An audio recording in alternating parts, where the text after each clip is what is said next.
Hey everybody.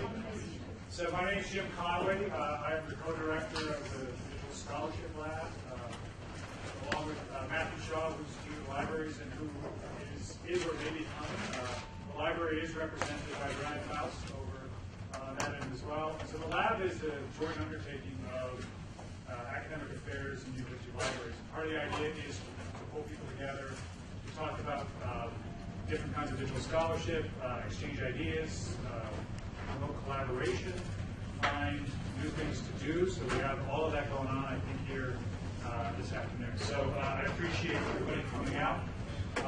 If you have any interest or questions, feel free to talk to me. Feel free to talk to Doug Seefeld, who's also one of the directors for the lab. Talk to Brad. Email us. The DSL email will come to me. So when you email dsl@bsu.edu, you're emailing me and Brad. So we'll be happy to get together and talk to you. Since I have a captive audience, I wanted to do a couple of things just to let you know what's going on. Today's digital feed is described on our website, and if you scroll down from there, if I can make this scroll the way I want it to. On the 5th of April, we're going to have another of these. A digital feed is we're going to try and build on this. If this digital feed is going to look at spatial mapping technologies and tools, we're going to sort of carry on and take the next step with that by looking at different ways to conduct network analysis. And that will be April 5th. Look for an announcement. We'll have the same process that we set up. People who are interested in coming over and having lunch.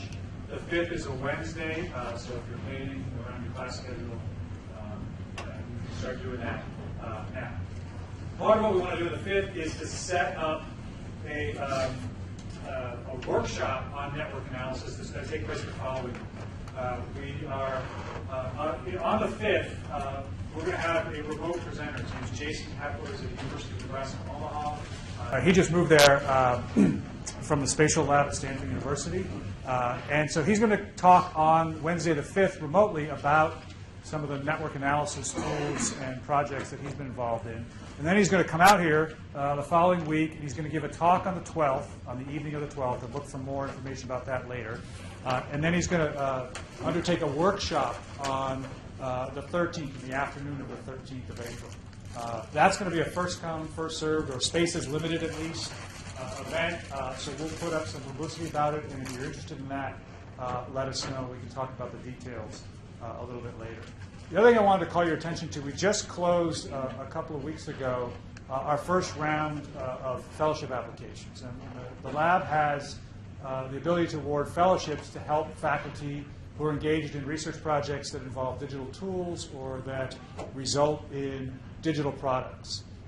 And so we're very pleased with the first round of applications we've received, and we'll be going around or putting out another round of applications or call for applications next year.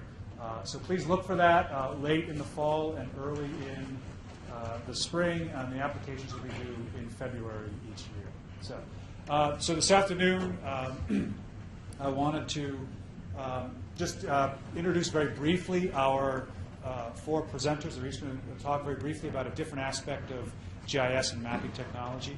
Our first speaker is going to be Kyle Johnson. He's the GIS coordinator for Delaware County. And he's going to talk about, I think, mobile data collection. Is that right? Yeah. So, and then Chad Kinsella from political science here at Ball State is going to talk about the way he uses GIS in connection with voting analysis. And then we're going to hear from our own Doug Seefeld, who's going to talk, who's both from the lab and also from the Department of History. And he's going to talk about the use of story maps, Esri story maps. And then Angie Gibson, who is the GIS specialist here at the University Libraries, is going to wrap it up by introducing you to some of the resources that the library has and can make available to you as you undertake these projects. So I'll turn it over to Kyle now. All right, I think I can go through.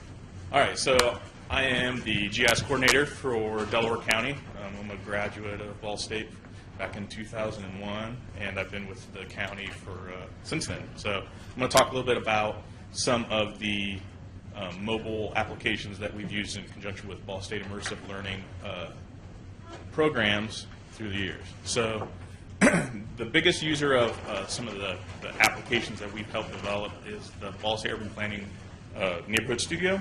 So since 2011, the Urban Planning Studio, led by the instructor Lisa Dunaway, full disclosure is my wife, has completed 8 neighborhood action plans in Muncie. So every semester they try to do a different neighborhood that has a need to develop a plan to help.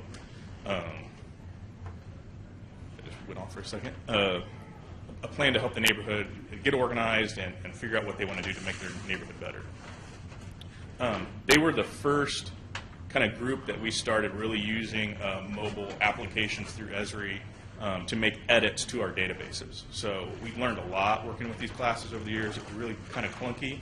There's for the first couple years, at one point, we kind of shut down my own server because we were still using my server, not Ball State's hadn't been set up yet, because we had so many students all connecting at the same time. So there's a lot of things we learned, best management practices, to be able to utilize it and to make it as efficient as possible. So they go out, they use the app to collect information about the existing condition of structures in the neighborhood, as well as inventory of street lights, problems with infrastructure, anything that is creating issues in the neighborhood. They collect with the app, and then that database is then provided to them, and they can go back and do their analysis and develop the maps for the plan. So that's kind of an example of one of the maps. Prior to being able to go out and actually do this with a mobile device, they would take printed maps and do it by hand, and then bring those back and then enter them into the GIS manually. But you're going to talk about story maps later. So one of the things that I've done with CAP is every fall they go on field trips, and I get to go along with Lisa. And so we set up a collector app, and the students go out, and every place that they learn about, they take a picture and write a little thing. So we have some story maps about the various cities and places that they've visited. More recently, I've worked with Jason Yang in the geography department. He has a project where they're going out and taking thermal images of houses to determine heat loss in the winter, and they're attaching those to individual structures throughout the city. So he's in the middle of that project right now. So I got to kind of test these applications with students to figure out how they work and to get better at it myself, and setting them up and making them available to use. So these are some examples of what we've done in local government, and we've built upon what we've learned working with students. So our Muncie Sanitary District stormwater management staff uses a collector app. They actually have an iPad that they go out and they maintain data sets on best management practices for stormwater. They use the wetlands layer to determine if there's impacts on wetlands for construction projects, as well as the sanitary district infrastructure they can look at and make sure they don't have any impacts to the stormwater system. The Muncie Urban Forestry Department uses a tree inventory that was done actually when I was a student. They still use it on mobile devices to maintain an accurate and up-to-date data set on all the street and park trees in the city. The Muncie Street Department, they don't use a collector app, but I want to throw this in here because it's kind of a behind-the-scenes thing. A lot of people don't know it's there, but they catalog all the pothole requests that come in, either through the office or through Muncie Potholes Twitter account on a map, and then assign them to the pothole repair people to go out, and so they can kind of keep a track. And this map's probably a little hard to see, but it kind of provides a hot spot of where their worst areas of potholes, so they can kind of know that, hey, this is an area that's really having a hard time, probably needs to get into the paving plan. Emergency management is another huge user of our applications. We have maps that they pull up on their smartphones if there's an incident. It provides pretty much everything that we have a data set for in terms of critical infrastructure. You got your water and your gas lines, electric high tension lines, you got flood hazard areas, and then all of their extremely hazardous substance locations. So anything that a company or a factory that has a substance that's a danger for health or a fire or anything like that is all on there, and it has all the information that they can pull up in a matter of seconds.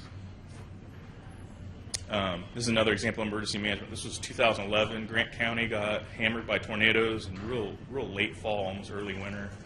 They don't have anything in terms of real resources for GIS or data collection, so we, through an interlocal aid agreement, we went up and helped them do a preliminary damage assessment of where all the tornadoes were, so they were able to get that done in a couple of days that otherwise they wouldn't have been able to do. Just within the last couple years, we've worked with the Cardinal Greenway. to build a comprehensive asset inventory. So we've used Ball State interns and graduate students to go out and help collect this information. So this is for the whole 65 miles of Cardinal Greenway, from Marion all the way to Richmond. It has every single one of their hard assets, whether it's a trash can or a bench or a bollard or anything like that, in addition to anything that's a problem, like a crack or a hole or a sign that has graffiti, is all cataloged, and every point has a little information table and a picture associated with it, so they can go back and look at that and also build a valuation of all their assets. Scout Muncie is probably one of the most recent field data collection projects that we've done. Also utilize an enormous amount of Ball State students from landscape architecture, urban planning, to go out and be volunteer data collectors.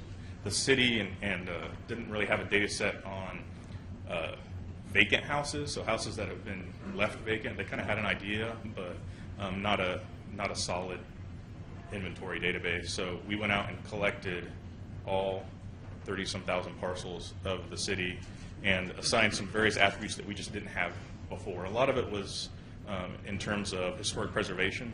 So we looked at things like the architectural character of the structure, how much of the architectural integrity from when that structure was built was still present, as well as just general condition. And I think that's about it. Oh, and the general site use, so kind of get an idea of what it's being used to for outside of typical land use. And then with all that data, then the Historic Preservation Commission was able to compile it and do some analysis and provide a summary booklet that's going to be going out, I think later this month or in March, to anybody that's interested. And then this data is freely available to anybody that wants to dig into it further. So that's pretty much it. If anybody has any quick questions, I don't want to take up too much time.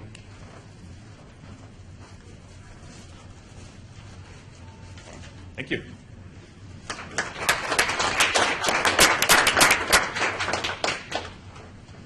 Good afternoon. Thank you from the DSL for inviting me. I look forward to presenting. So my name is Chetan. I'm from the Political Science Department. I do a lot of mapping of politics, if you will. One of the things that I like to use a lot, because there's a lot of information to be gathered, is precincts. So a lot of what I do is precinct analysis. One of the big things in political science that has been, so we talk about some key things, purple counties. You've probably all heard of purple states, and they kind of move around, and we know some of them, better than others, but Indiana's not. And then I was in South Carolina before; they are also not. But anyway, so you have these purple counties, and it's kind of like the battleground counties or states. Counties do the same thing. It's like we kind of look at them, and ultimately the idea being is that there are counties that are very, very close, and we can look at them. And one of the arguments that has been around is like, are they, geographically polarized, or are Democrats and Republicans kind of in these purple counties kind of living, hand in hand near each other? And that's kind of one of the main questions I wanted to ask for this 2016 election. So some of the concepts, what I'm using is electoral geography, using kind of these electoral maps to kind of look and explore something. And again, there are thousands of them. There are 30,000 electoral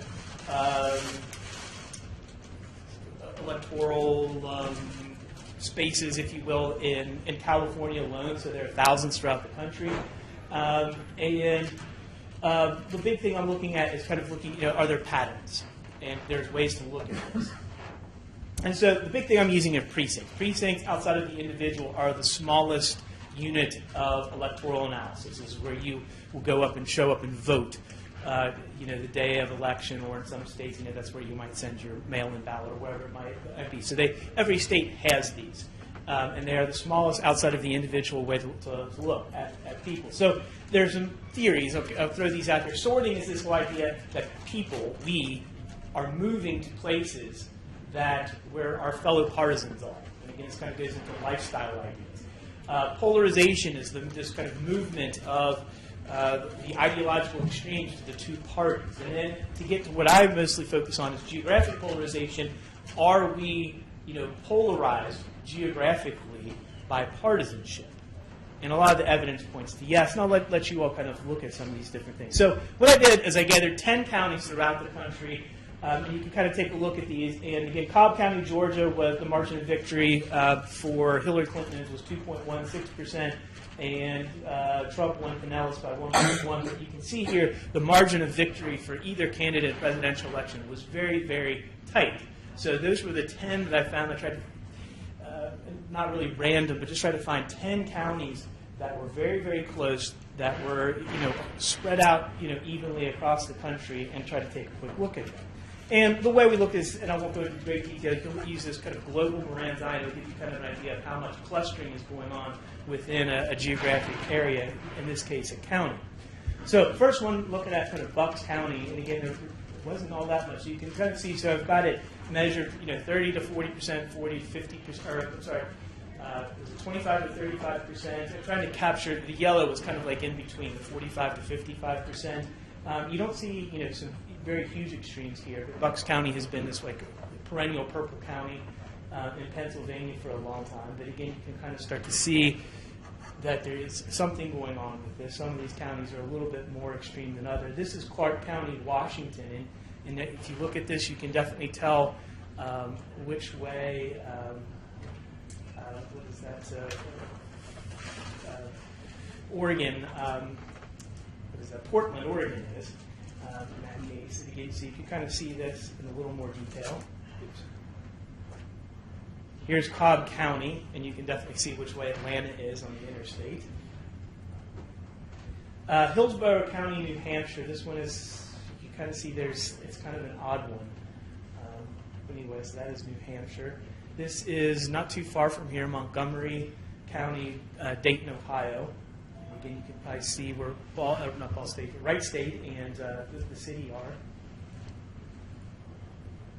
Pinellas, Florida, which I visited unbeknownst to me recently. I was like, I just looked this all up. But anyway, so here's Pinellas County. Pueblo, Colorado. And again, the redder, the more polarization. The bluer, the more polarization towards Hillary Clinton. And again, you can start to kind of see this geographic concentrations in most of these places. Not too far from here, St. Joseph, Indiana, pardon me, I've got Illinois on that. So there's St. Joseph, and again, you can see where Notre Dame is, probably, and then, where Notre Dame is not. This is, and I had to cut this off, but Washoe County, this is Reno. This one is odd. I had to cut out, there's a giant desert, which is the northern part of the county where 11 people live, and all 11 of them voted for Trump, so it's okay. But anyways, you can kind of see the what's going on there. It's got a kind of an oddity, and they hit a lot of areas that are owned, they're precincts, but they're owned by the federal government, so nobody's there, so there's nothing to be collected. This is Winnebago, Illinois, which was also a purple county. One of the interesting things when collecting data there, I don't know if this is something normal in Illinois, but the city and the county keep their election results differently, and as well their map. So I had to go to the city for their election results and their precinct, and their county, kept a completely separate database. They don't work together, and they didn't like the idea that I thought they worked together. So, and what happens is, and again, this is kind of a cheat, but anyway, so if you look at this Moran's eye statistic, it all comes out significant. Washoe, Nevada, if I'm pronouncing that correctly, came out the least polarized. But again, you can see, to varying degrees, a lot of polarization even in these kind of, purple counties, some more than others. And again, you could almost tell by some of the maps. I think there was only one oddity. I thought Clark County was a lot more polarized than what the number came up. But anyway, so again, continue on with this kind of research and looking at this, and this will be something I'm trying to get out soon, but again, trying to look at, and make the argument that purple counties aren't all that purple once you kind of look into, the heart of it. And again, kind of you look at states and you kind of find the same thing. Data collection, one of the last things, so I kind of told you all about Winnebago. Usually counties will keep the maps and the election data. How it comes to you is in various different ways. So most of the time I had to email the counties for their GIS precinct maps, and they would come in various forms. Some of them you have to kind of toy with and fix. Montgomery, Ohio, you have to pull together the precincts and toy with that. And then election results also come. St. Joseph, Indiana, I had to order a booklet and enter the data manually. They do not have, and no, I don't think any county in Indiana, well, with a few exceptions, they don't have PDFs or Excel. So again, trying to get the data is extremely difficult, and sometimes has to be entered and manipulated manually, which is extremely time consuming. I think I'm the only person alive who would find it fun, but it is for me.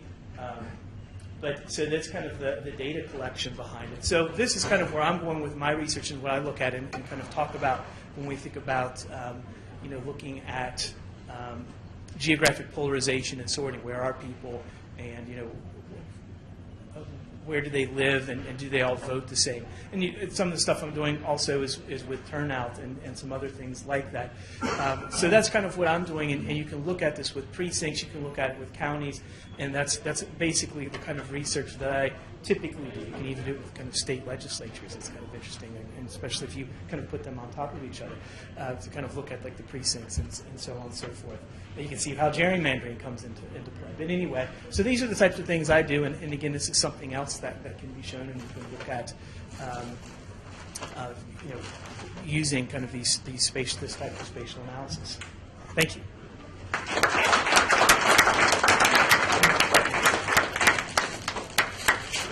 Yes.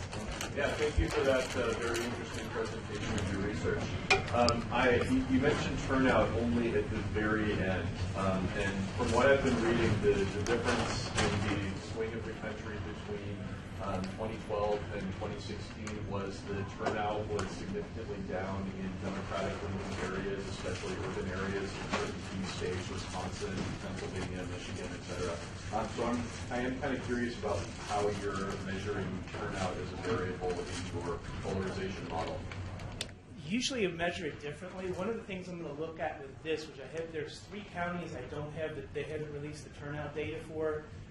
So what I'm going to see and what I would expect, and you can see this you can see this in almost all counties, especially with large cities. You'll see turnout historically, minor fluctuations make a big difference. So what you'll see typically is the suburbs and on the very fringes of rural areas, the turnout will be higher. Usually those are higher Republican areas. And then when you have the concentrated Democratic areas, usually in a city, not always, the turnout is lower. So what I'm going to try to, what I will put together is a turnout model using all 10 of the counties all at once. And what I expect to see is that turnout will be low in probably the high concentrations of where Democrats are, and it'll be higher, markedly higher in areas that voted more so for Trump. I haven't done that yet. But that is going to be a key part of this. I just got to wait. I can't remember which 3 counties, but they haven't put that out there yet, and I'm waiting on them. Probably one of the only people waiting with bated breath to kind of like, where is your election result? So email them and say, we're very, it's a close election, and we'll get it up as soon as we can. So I'm trying to wait anyway. So that will be a key part of it, I think. And you can also see there's a polarization isn't geographic. There is a spatial pattern to turnout as well, and it's very clear by the same people where they live. Not as pronounced as the geographic polarization, but very pronounced. Typically, I've done Atlanta and a couple other cities, and you can see it fairly well. Thank you. Yes, ma'am. So I have a question about how you would publish this. Do you envision that it would be done as just a series of figures within a more traditional article, or what is your? That's an article. I've done. Usually, I go to, ironically, to geography journals, and some of the things that I've had published before is that we looked at the Cincinnati metro area from 1976 to 2008, and a lot, a number of maps with some figures, and they're a little bit more. Being that they're geography journals, a little bit more lenient on having more maps. The political scientists get annoyed when you give them a bunch of maps. So that's typically what I would do is send that. And they do tend to make them a little bit smaller, say, but that's traditionally how I've done it. So do those journals have, what's the word, capacity for supplemental data? that you can upload to their website and sort of link to through your They do. Okay, I see. They typically do. Yeah, they've been, so far, what I've dealt with it, they've been very kind. And do not ever try to put in color maps, because I thought that, oh, it might be a few bucks. Make sure you have a black and white, which I've got to do this, because if you bump it is expensive. Yes, ma'am. So as you understand your district, is anyone building a global map of all districts somewhere? There is a gentleman at Platform has It could, yeah. So there's a gentleman at Stanford who, and I'm trying to look into how he's got a map of the 2008 election by precinct, which I'm trying to figure out if actually there are some states like Kentucky where they don't have precinct numbers, or if they do it's on a PDF and draw them up literally, and that's how they have them. So there is that one. It is extremely. This is good if you want to look at like a finite space. Once you start getting like I've mapped out like the state of South Carolina by precinct, and once you get into that level of detail on a grand scale, it kind of starts to lose its punch, so to speak. So it's more helpful if you are kind of looking at it as kind of a very concentrated area, such as like Purple County. And so yeah, you could build that and put it up. So I think Stanford is the other one, and sometimes like the New York Times, there's a guy Dave Leet that have it by county. That. Very few that are done by precinct. Yes, sir. It's a question about your visualization of data. Choropleth maps can be a little bit biased, especially when you have low values and large areas. And I got really concerned about those 11 people who are living in the desert. That's something in Dino. That's because the map just gets this kind of bias. So my question is what alternatives are there? What other forms can you use? How can you refine? How can you fine-tune the visualization of this? Overall, that's usually now like New Hampshire, so the states vary on how many people they allow in each precinct. New Hampshire has a very high threshold.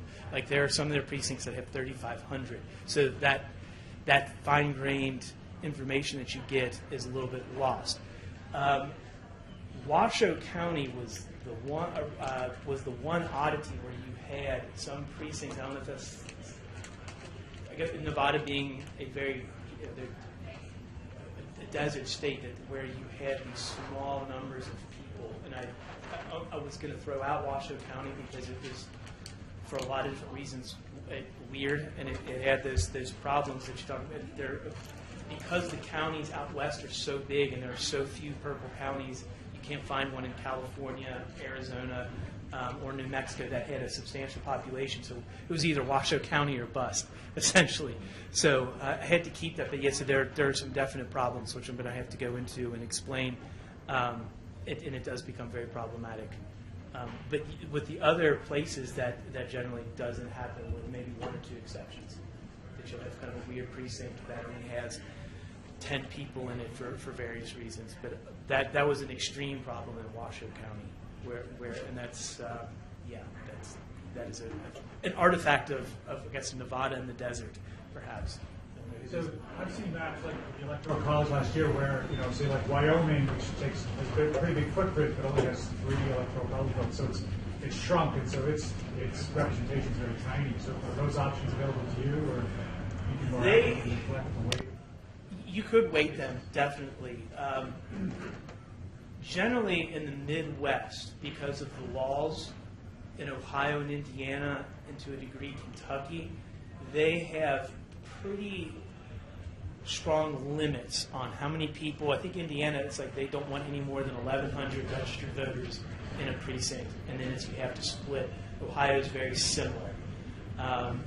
And because of cost-cutting measures that have happened across the states, they've been very militant, is the word I would use, in getting rid of precincts that have 10 people in it, unless they can for jurisdictional reasons, like a township that I'm thinking of outside of Cincinnati. It's like you can't merge it with any of the surrounding precincts. So by and large, so in some cases that weighting could be necessary and useful in that case. In many of those counties, it won't be, because the variation in the number of people that are registered in those don't vary very much, essentially. Washoe County is definitely But even within a county, right, you have these giant swaths of red on like one end, and my hunch is those are more rural areas, so it looks like. suburban and rural. Okay, so they're less dense, so there's a bigger swath of red that represents fewer voters. They usually represent the same number of voters, it's just a larger area. Typically. Yeah, so there'll be a larger area, about the same number of people. And then it goes back into the first question, turnout matters in that game especially. And I think that'll come out very clearly when we look at it, even within the counties. Yes, sir. I was just wondering if GIS. I did that last week, so it was quick and dirty. So I've got to go back and look at that some more. So.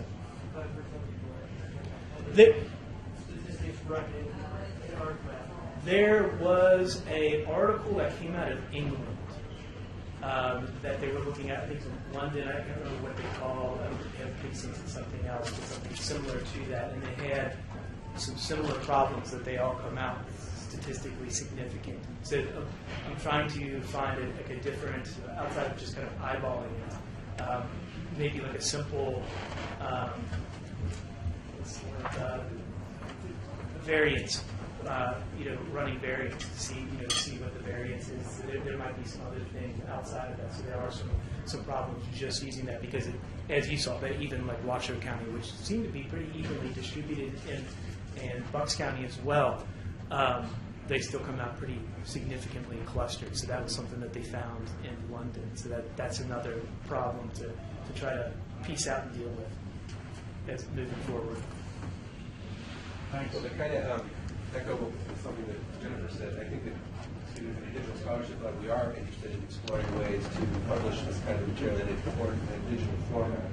And that's something I know the university libraries are finding increasing roles for.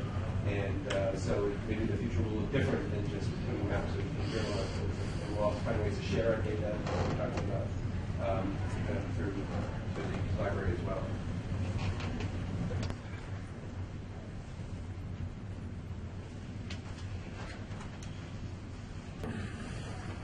So, Doug Seefeld from the Department of History and the research director here for the DSL. So I've been experimenting with story maps for about a year now, and I've been in different phases with different projects. I got probably three different things I'm working on that I find story maps to be useful. I put some books around the tables. I'm a humanities guy, so they're focused on humanities, but you can see there's been this interest in spatial humanities, or they're calling it lots of different things. And so some folks are trying to figure out how to make deep maps, or trying to find spatial narratives, right? And then also, how do you express that? Usually we would, look at a map and then write it up. Napoleon did this and all that. Here we're able to find ways. I'm excited to use a tool that is designed to put a narrative with a spatial representation together. And so some of these may be pretty basic for some of you, preaching to the choir for some of you, but others, I think, if you never even understood what ArcGIS was, or Esri, or any of this stuff, you're able to, I want to let you know that you're able to sit down and make this happen pretty easily. So just like any project, you got to identify your data that has some spatial element to it. I'm looking here at William F. Cody, Buffalo Bill, who, as some of you may know, before the Wild West show, he had a theater troupe called the Buffalo Bill Combination. For one glorious season, he had Wild Bill Hickok on stage with him, 2 non-actors with no scripts and a bunch of blanks, woohoo, Yosemite Sam. You can just imagine they were just telling stories about the West, and people paid money to see that. And they would tour around. And so I got my cities and towns and counties, and I got the source citation of where I got this information from, the longitude, latitude, the dates of the visit. Sometimes they would play Chicago or something for multiple nights. Other times it would be a one-night show type of thing like that. And then at the bottom, this WFCA, the William F. Cody Archive link. I just put a hyperlink into the Cody Archive, which is an electronic archive that I work on that has all kinds of papers and photographs and posters and everything related to his life. So I can use the point on the map for that presentation of his troupe, his theater troupe that night, as a way to link into an archive of texts and images and things like that as well. So it gives me a nice spatial interface into an archive. So anyway, this is kind of what it looks like when you put your data into the ArcGIS online. That's been a really kind of a nice innovation where you don't have to use the desktop as much anymore. And you save it as a layer, and so you can see here I've got it saved as a layer. Angie helped me with that. Then there are all these templates that you can use that Story Maps makes. Now, the Story Maps is an application, it's an app that goes on top of the data that you put into the data table that's in the ArcGIS Online. So you can certainly just represent the data in ArcGIS Online like you would any GIS project. But the Story Maps, again, puts over these templates that you can select from that will embed your narrative in different formats. So I just listed them all here, and I'll show you a couple examples. But tour, journal, cascade. They have one that's a series that's in a tab layout, like looks like a website, has tabs on the top. An accordion layout that will expand, so it'll scrunch it all up and then it'll expand it out. A bulleted layout. There's this new crowdsource one, which I haven't explored yet. A short list, the swipe. One of my favorites is the spyglass. So you can take a historic map as a base, and then you can lay over a modern map, and it takes like a little circle that you can move around like a Ouija board. So you can move it around, and it reveals the map underneath in that spyglass hole. So for a historian, it's kind of interesting to look at change over time and see how an area of town may have changed, and from its representations on a Sandmore map or something like that. So those are all the different templates. And so basically you select the one you want. I use journal. And then you can edit the map. So it puts your data right over here. And for each of the different pieces of the story, it can reorient the map then to whatever points you have associated to that numbered selection. And so you can go in and edit it, and then you're able to share it. So let me switch over here. It'll show you the kind of menu of the different templates, and you can see they put the narrative information in different layouts for however you want to tell your story. There's little squares and different things like that. So you can pick the one that fits the kind of narrative you want to show. There's a gallery of other projects. You can sort them by the template that they're using to kind of see if you have an idea of what you like, or you can just look by theme. And so I put like history and culture here. And you can see how people have used these different kinds of layouts in order to tell their story. So here's the back end of it. You just can view the app. Click there, and this is what it looks like right now. You can see it takes you to an editor or builder interface.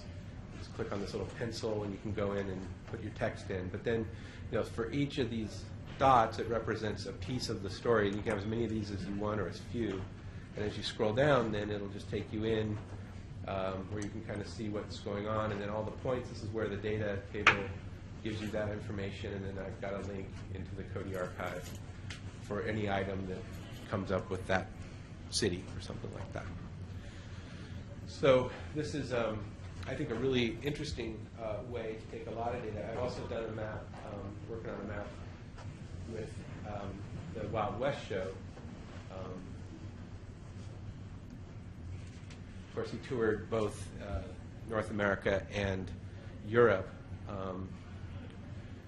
over many years. And so I can then tell those different stories as we move through the Wild West show history. And I think this is it takes you overseas there. Boom. They were in London for almost a year. That's why there's not very many dots. And they came back home. And his horse died, and they had to throw it overboard while they were in harbor. It was really sad. Those stories. So you can link these stories to these points, and it gets very interesting. So I think for people who have either a social or a sort of a cultural story to tell, the story map can be that added layer. And I know, several years ago when I wanted to do this, I would have had to build something to do this. And it's just so exciting to have a tool out of the box, in a way, off the shelf, that you can use without having to do all this programming. Now, it does allow you to customize, so you can change the colors, you can put in nice graphics or something like that if you'd like to customize it to a certain extent. But you don't have to program the entire interface and stuff like that just to make it work off of a web platform or something like that. So, okay. Follow.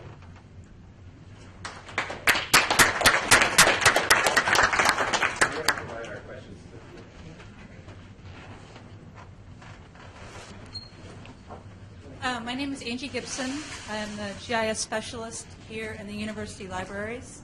I also happen to be the site license coordinator for all the different geospatial softwares that we run on campus. I work upstairs in GIS research and map collection.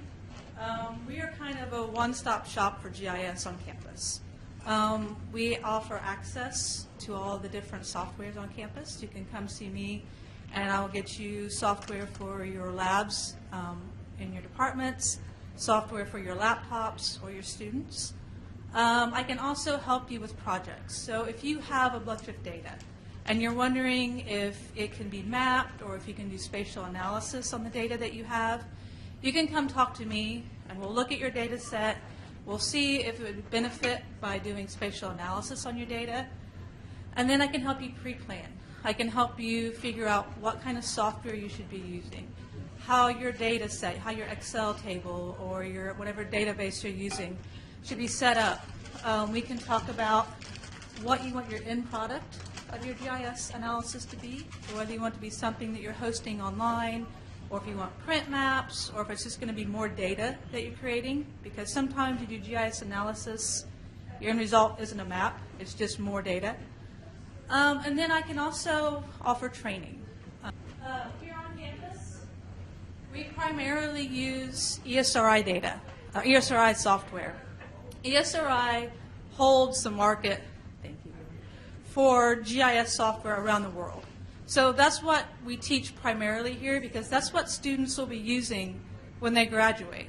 So with Esri, we have something called ArcGIS Desktop, and this is the big software. This is like the one that has a big learning curve. It's kind of hard to use, but this is what is taught here on campus through geography, CAP, a lot of different departments. We also have ArcGIS Pro, which is kind of more of an online. And then we have something new called ArcGIS Online.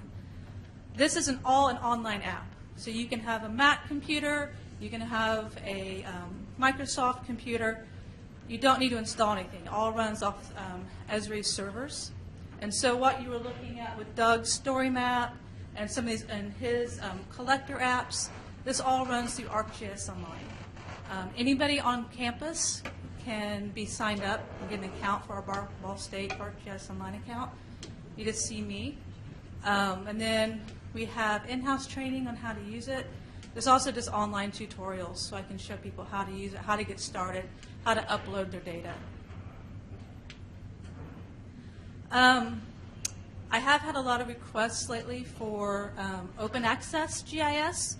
If students graduate and they're going to workplaces that can't afford the Esri, they're going to need a good open source GIS software. My pick for an open source is something called QGIS.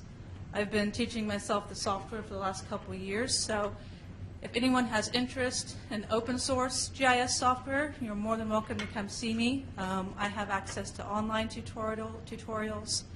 The lynda.com that we all have access to here at campus, they have a really good QGIS tutorial on the lynda.com site. And like I said, mostly what I do is just helping students and faculty with their projects. So if you have a grant or you want your class to participate in a project where they might be using some kind of spatial data, or if you're doing a research project and you think you might need help, I can help anyone on campus with their GIS. If you need help finding data, so if you're looking at demographic data or census data and you're really having a hard time finding the data sets you need, I can help with that. If you need to create data, so if you have a list of addresses you want to geocode or a list of GPS points that you need to georeference, whatever you need, we can help you create data, help create spatial data. And then just any road bumps. So if you're going along and you're having issues with coordinate systems or you just run into a spot where you can't go any further, you can always come in and we can help you out with that too. Okay. And like I said, with training, we do classroom instructional sessions. So if you want to bring your class in, we can give your entire class an instructional session based on whatever you're working on. We also have free access to the ESRI e-training website. Some of these classes, if you're doing them and you're working for a corporation, can cost a few $100s. But with our site license at Ball State, they're free to everyone. So if you're a student here or if you have students here, it's a good time to have them do some online training through Esri. And like I said, QGS has a really good online, especially through Lynda. Or you can just come in and sit down one-on-one and ask for training on how to do specific functions. We do that all the time. All right, so if anyone has any questions, or if you think you have some data that you'd like to map or do some analysis, you can come see me afterwards or meet me upstairs. I work in 224, it's the GIS Research and Map Collection, and I can sit down and help you out.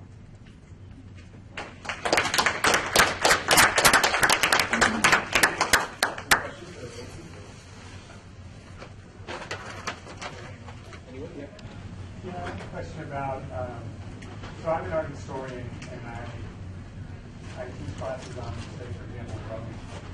And I use Google Earth a lot in my class just to visualize 3D model, really impressive. I overlay a lot of things in that teaching and stuff. And so I'm interested in students mapping, doing basically story maps in the city. So I'm interested in the kind of map you're doing, but at the city level, where you would actually see streets and buildings. And so I'm wondering if that software that you use, you can get satellite maps and kind of be zoomed in enough that you can just have everything happen at a smaller scale. Yeah, so with the story maps, we have built-in base maps. So when you use story maps, you have access to the Google Street Map, the Google Aerial, so you can zoom right down to building level and everything. Yeah, so, and those are built in and they're free to use with all the different. So the same imagery I see. Exact same aerials, yes. Yeah, and in those panes, you can even replace the map with a photograph or video or embedded. Or if you have your own base map, you can put that into, if you have your own images or street maps. And is that free software? Or It is because of our site license. We pay, information technology pays for our site license every year, so it's free to anyone associated with Ball State. And you need to create accounts through you? Or through Yep, you contact me, and I have cards over there, so yeah, I will set you up with an account, and it runs up based on a credit system, so I set everyone up with a base number of credits to get started with. Yep. So.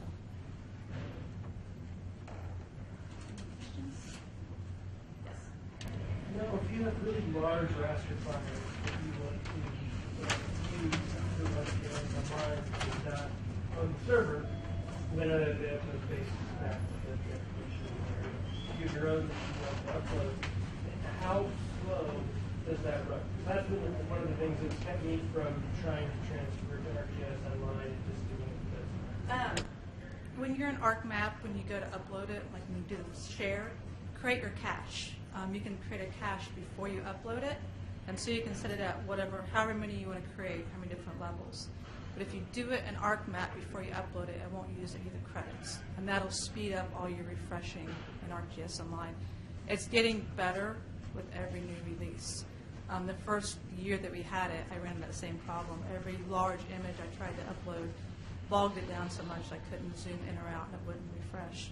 But it's getting better, and if you build your cache as you're uploading it, it'll make it much easier to use.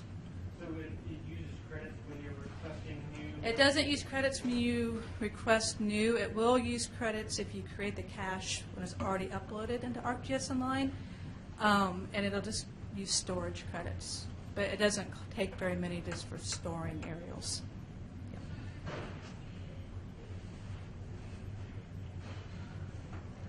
I actually have a question for Kyle. Yeah. I had it before, but my mouth was full of food. So, can you describe a little more of the steps between you go out and you have students or whomever going out reporting potholes, or whatever other it is. What are the steps from there to actually this data showing up on a map?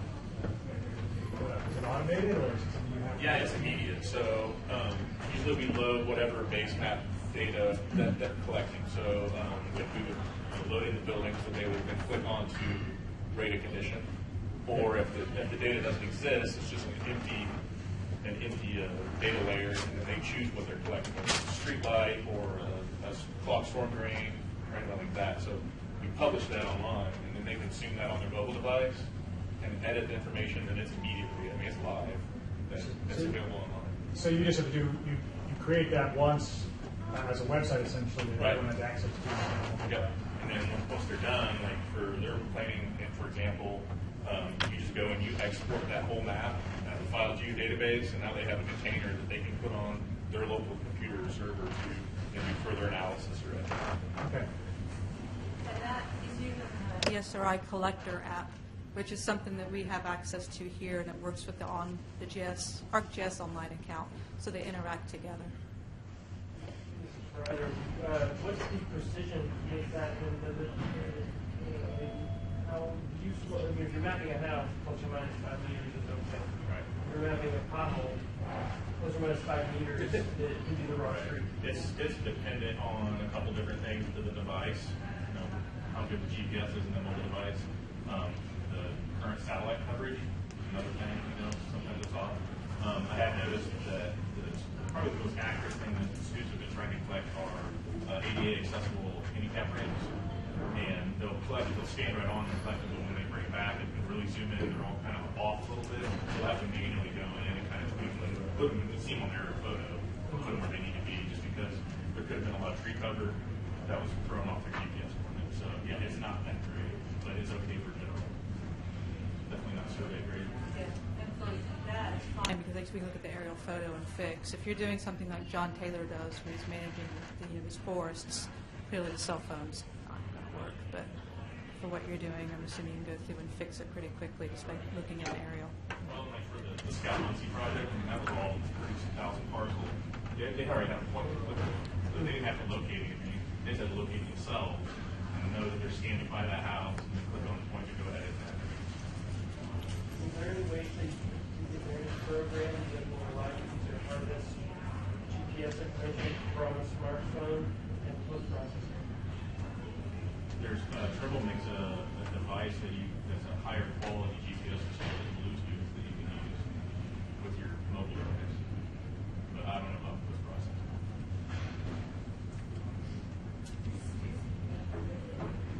So as a historian, I'm just kind of in the area. It's fine for me. It's like 1,000 years ago. We just kind of want to show, where things happened. And I am interested once we get all the Wild West show and the combination tours. I'd like to be able to calculate how many miles, as the crow flies, they put in, how many stops they made, all the stuff that people always wanted to know. You see figures published and they're all different, So one thing that's just kind of great is by putting it down there, then it's got to be in space here or there, and so we kind of help fix some of this stuff.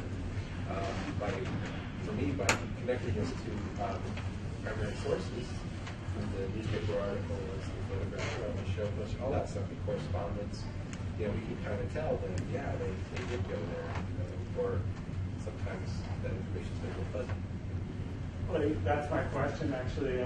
I mean, so you're saying there's great advantages to quantifying these things and getting hard numbers for locations and kind of chronology, but at the same time, I mean, I'm also a historian and I work on the Renaissance, so my data is even more fragmentary.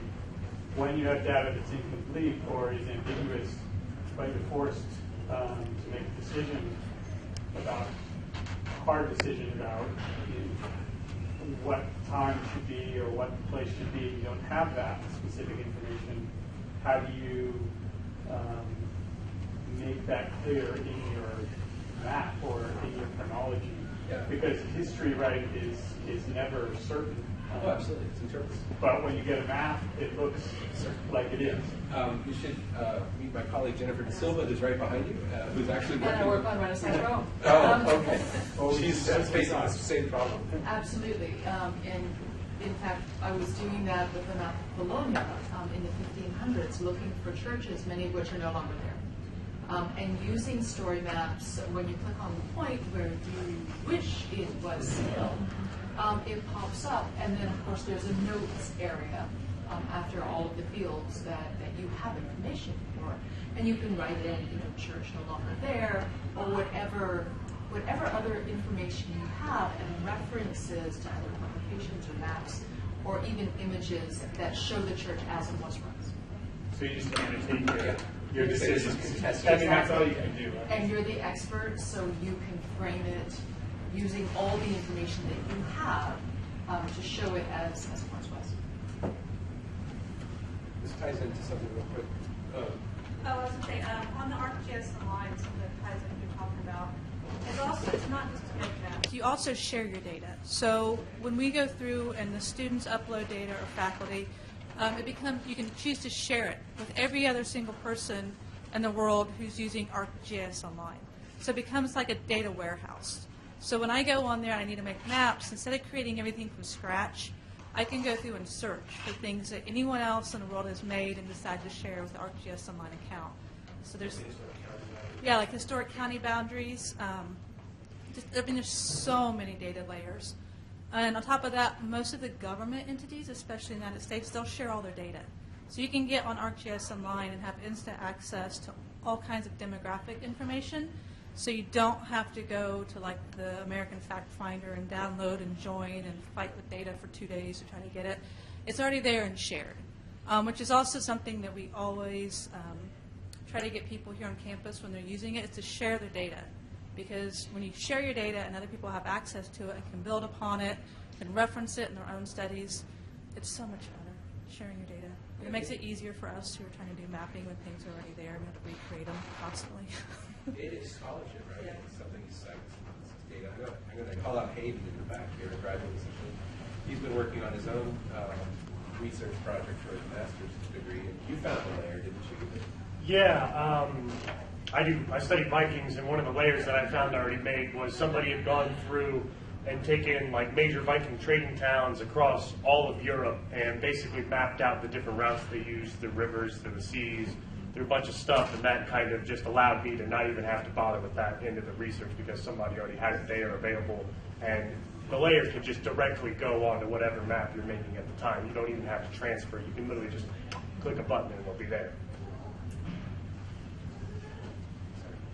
I was just going to say about you don't know exactly where the location is. You can do that with various ways of symbology and different kinds of data structures as well. So it's a series of single points. You don't represent it necessarily as a vector with a point. You can put it as a raster with probability distributions. That 25% probability over here, 80% probability here. And so there are lots of different ways that you can represent it. It doesn't just have to be a fixed point intersection of coordinates. So there's a lot of options. I'm in English, so I'm less concerned about the data and more about like pictures. And which one of these do you think is best for zooming in and zooming out? Like looking at something micro and then like up here it is